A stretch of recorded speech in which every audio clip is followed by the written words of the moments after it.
కేంద్ర ప్రభుత్వము నరేంద్ర మోడీ గారి కృషితోని ఈరోజు నిరుపేదలకు ఆదుకునే లక్ష్యంతో పనిచేస్తున్న ఈ బీజేపీ నేతృత్వంలోని నరేంద్ర మోడీ గారి ప్రభుత్వము చాలా పథకాలను తీసుకొచ్చింది.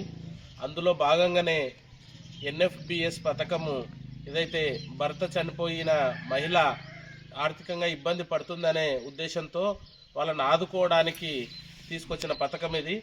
ఈ పథకం ద్వారా ఈ పెద్ద కార్పంల గ్రామంలో 7 మంది మహిళలకు అప్లై చేయడం జరిగింది.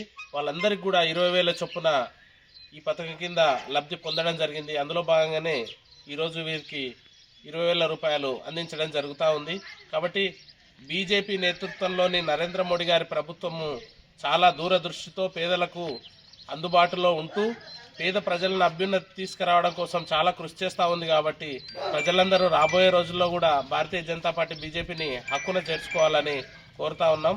మరింత పథకాలతో పేదవారికి సహకారం అందిస్తామని కృషి చేస్తామని తెలియజేస్తా ఉన్నాం. ఇంకా పెద్ద కార్పంల గ్రామంలో ఇంకెవరైనా ఉన్నా కూడా ఈ పథకం కింద మా బీజేపీ కార్యకర్తలకు, బూత్ అధ్యక్షులకు, పార్టీ కార్యకర్తలకు ఎవరికి సమాచారం ఇచ్చినా కూడా మిగతా వారికి కూడా అప్లై చేస్తాం. అందరికి కూడా వచ్చే విధంగా కృషి చేస్తామని తెలియజేస్తా ఉన్నాం.